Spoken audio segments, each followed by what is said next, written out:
So I'm here today interviewing Mrs. I'm Dionne Jones. I want to first thank you for coming here today to allow me to interview. Um, No problem, honey. I Any want way I can help you. I wanted to first start by asking, in what part of Baltimore did you grow up in? I grew up in West Baltimore, specifically the Park Heights community. 3412 Rockwood Avenue. Um, the Park Heights. Back then, it was considered Jewtown. Now it's just the Park Heights community. If you go up Northern Parkway on the left hand side, it's the urban Park Heights where it's more African American. On the right hand side, that's more of the Jewish community, and they're very strong in their faith and their religion. Um, Back then we were a little more integrated where there wasn't so much of a separation. Now it's a clear distinction of the Jews are on that side, and the African Americans and the urban more lower income is on the left side, going more toward Mondawmin area. Okay, how was it? How was it growing up in an integrated community, living with the Jews, saying that you guys, are clearly a different race? How was that for you guys? I mean, it wasn't. I didn't notice too much of a difference initially, because I used to play with Leah and Marissa and Johan, and we were all friends. We all lived on the same street in the community, and I now think back, I can see some of the differences where Okay. there was uncomfortability or a little bit of segregation, but everything changed. I mean, everything. My whole life turned upside down when my great uncle John Boothell was convicted on Bronstein murders. When he got convicted of murdering the Jews that lived next door to us, and our whole Wow. whole life turned upside down then. So your family, your uncle, was he living in your household at the time? Oh yeah, he was one of our breadwinners. Yeah, I had we were very poor. It was a ton of us living in one house, very small house, and the men were the breadwinners in our family. So my great uncle John L.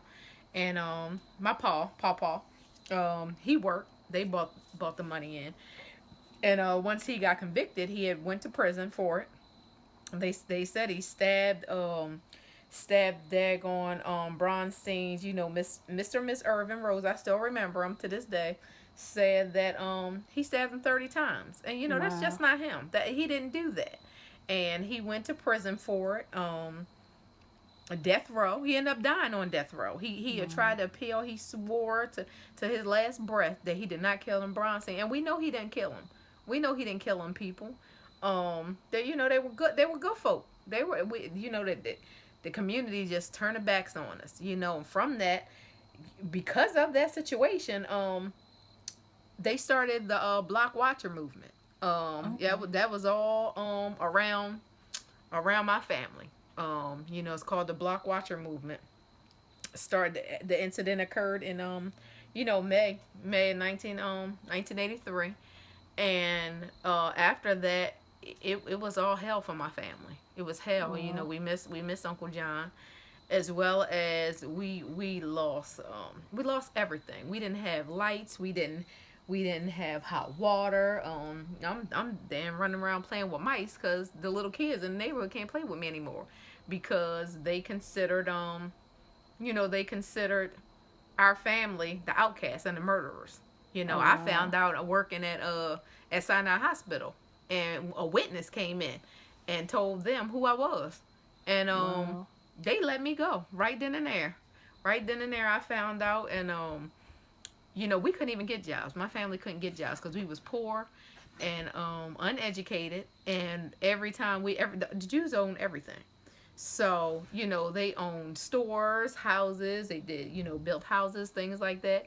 And once they found out who my family was and who we were related to, that was it.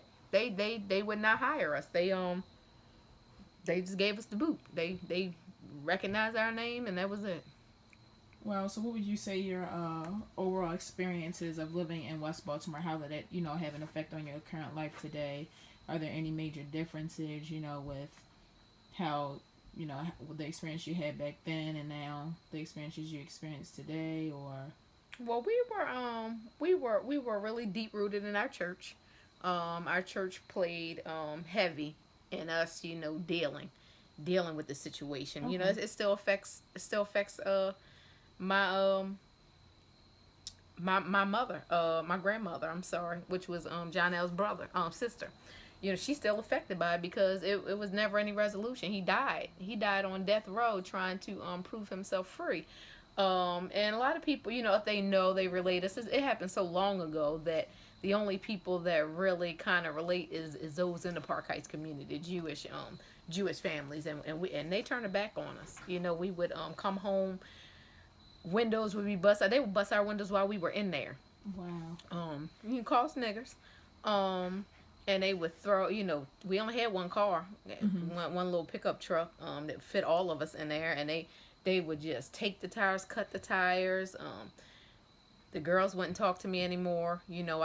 I used to try to talk to Leah, Marissa, and Johan, and that was just it. I would go in the door as soon as I hit sometimes they hit me with eggs. Would throw rocks at us. It was really a bad situation. Not as bad as, it was just the Jews that was doing it. I mean, I'm not even sure it was the Jews. I don't know who it was that was doing it. I don't know if people was getting on the bandwagon or what, but it was bad. It was really bad. Park Heights is a deep-rooted community.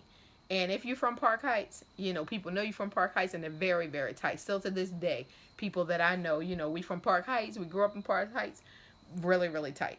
Mm-hmm. And some people have let it go, more of the African Americans, because they believe John L. didn't do it either. But the older Jews, still have a problem with my family. But that's about it. All right. Well, I want to thank you so much for taking the time out to allow me to conduct this interview.